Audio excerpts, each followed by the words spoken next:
D'après l'analyse de vos travaux pratiques, j'ai pu remarquer que certaines notions n'étaient pas complètement maîtrisées. Reprenons les groupes sanguins et la génétique liée afin de faire une révision globale. Les groupes sanguins sont déterminés par la présence de sucre sur les globules rouges. Pour rappel, vous voyez ici les globules rouges, aussi appelés hématilles ou érythrocytes, qui ont la particularité de ne pas posséder de noyau.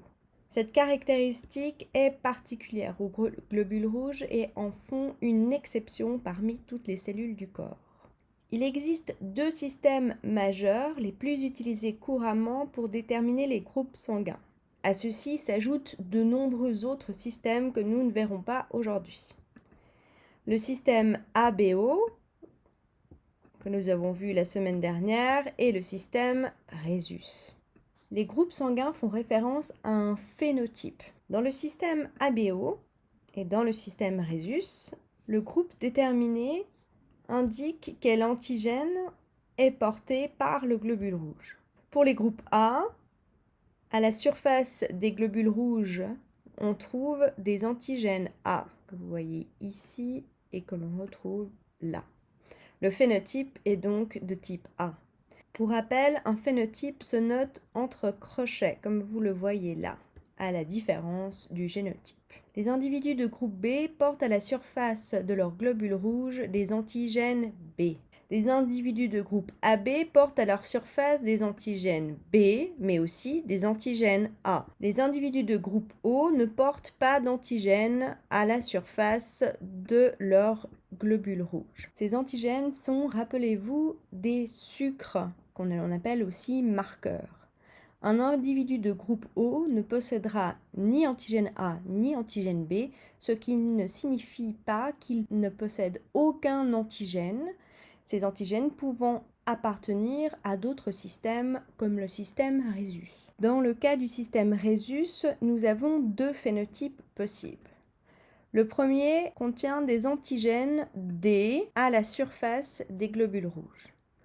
On note le phénotype RH+, ou simplement plus, étant donné qu'il y a Rhésus+ et Rhésus-. Le second phénotype ne porte aucun antigène à sa surface. On l'appellera donc Rhésus- ou tout simplement moins. De la même façon que pour les individus de groupe O, un individu de Rhésus- peut porter d'autres types d'antigènes à la surface de ces globules rouges, de type AB par exemple, ou encore d'autres que nous ne verrons pas aujourd'hui.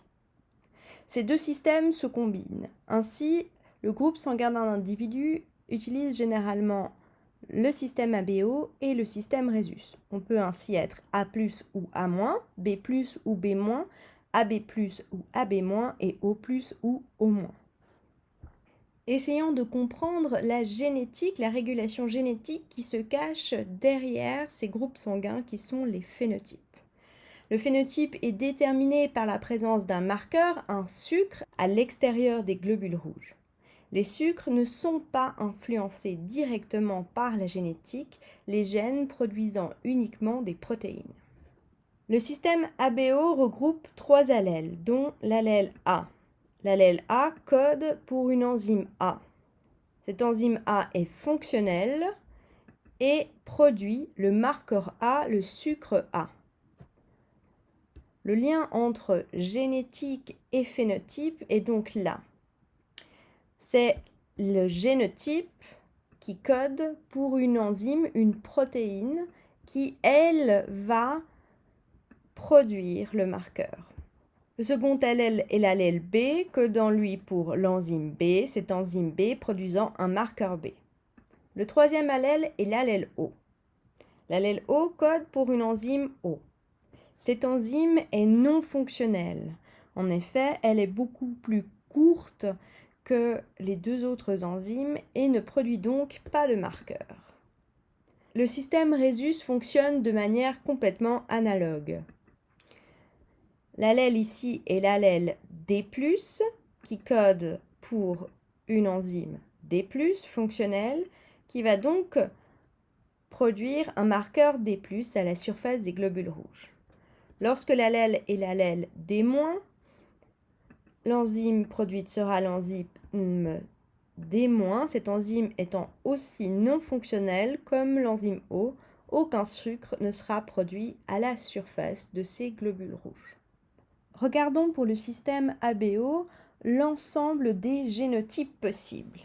Les allèles A, B et O sont portés par un gène sur le chromosome 9. Comme tout individu diploïde, chaque humain possède 2 copies de ce chromosome 9 et par conséquent 2 allèles. Le premier allèle, porté par le premier chromosome, attention, ici la référence chromosome 1 n'est pas au numéro du chromosome, mais le premier chromosome 9. Ce premier allèle peut être A, B ou O. De la même manière, le second allèle porté par le deuxième chromosome 9 peut être A, B ou O. Par conséquent, voici l'ensemble des différents génotypes pouvant être produits par le système ABO. Attention, quand on parle de génotype à utiliser la bonne notation, le génotype est mis entre parenthèses, la double barre signifiant sur le chromosome homologue. Regardons les fréquences phénotypiques si ces allèles étaient répartis de manière uniforme dans la population. 30% de A, 30% de B et 30% de O. 33,33% périodique pour être exact. Nous aurions donc un tiers de phénotype A. Nous les trouvons ici, ici et là. 3 combinaisons génétiques sur 9, soit un tiers. Un tiers de phénotype B. 2 neuvièmes de phénotype AB, ici et là. Et enfin, 1 neuvième de phénotype O. L'allèle O étant récessif, son phénotype ne peut s'exprimer qu'à l'état homozygote. A et B étant codominants, lorsque les deux allèles sont présents, les deux marqueurs sont exprimés à la surface des globules rouges. Par conséquent, les phénotypes O et AB sont les seuls qui permettent de connaître directement le génotype de la personne. Regardons maintenant le cas plus précis d'un croisement entre un parent 1 étant AB et un parent 2 étant O. Corrigez juste ici le petit 1 en 2.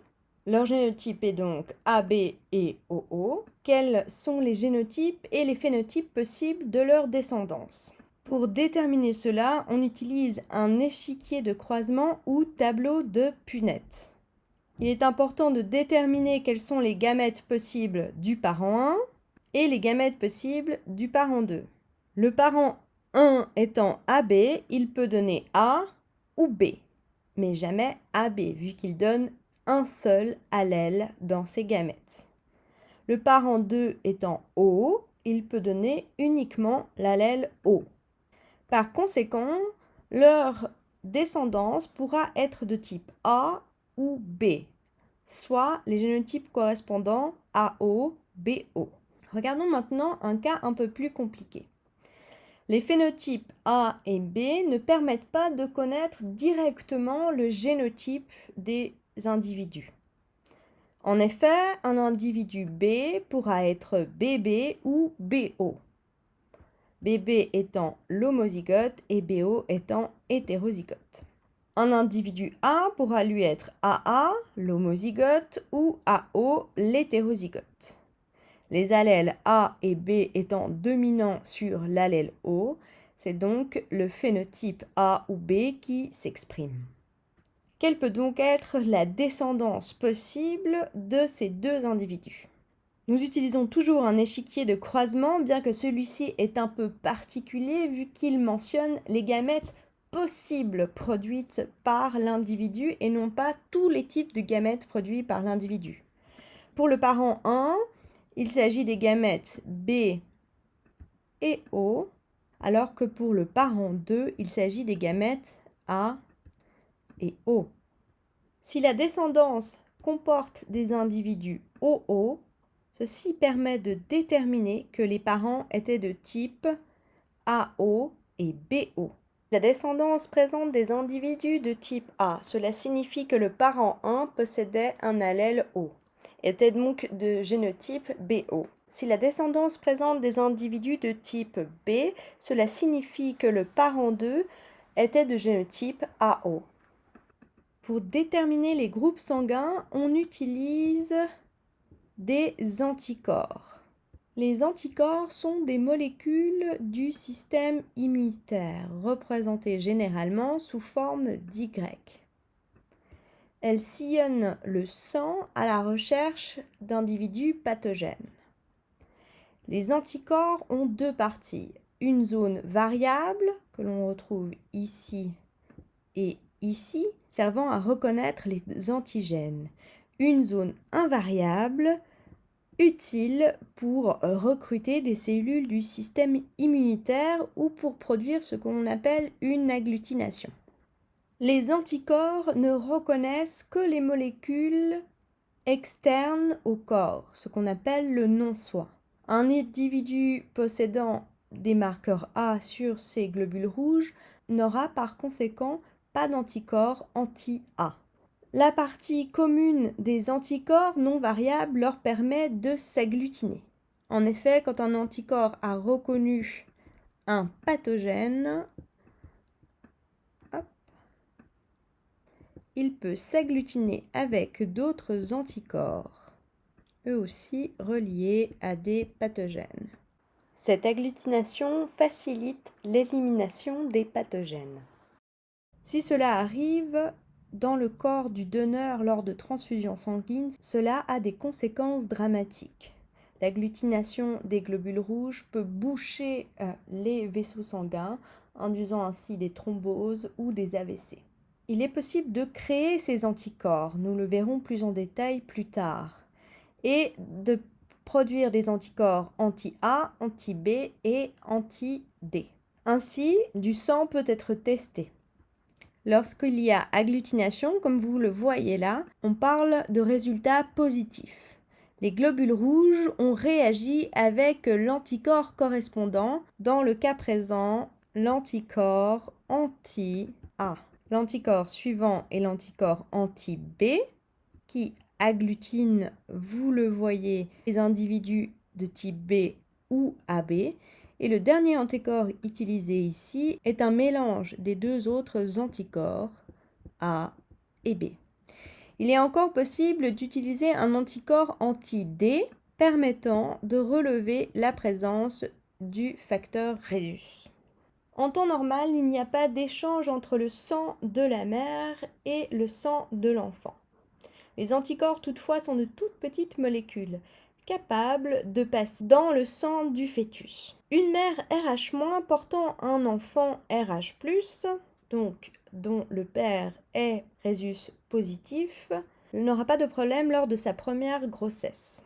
Peu avant la naissance, des globules rouges de l'enfant passent dans le sang de la mère. Le corps reconnaît alors les marqueurs Rhésus positifs comme du non-soi et produit des anticorps. En effet, les anticorps ne sont produits en grande quantité qu'uniquement après avoir rencontré un antigène. C'est tout le principe des vaccins que nous verrons après les vacances. Après cette première grossesse, le sang de la mère est donc rempli d'anticorps anti-RH. Ainsi, pendant la seconde grossesse, à l'approche de la naissance, ces anticorps vont passer dans le sang du fœtus et attaquer ces globules rouges. C'est la raison pour laquelle il est possible d'effectuer une transfusion totale du sang du fœtus afin d'éviter une réaction hémolytique. Il est aussi possible d'injecter des produits à la mère, l'empêchant de produire des anticorps.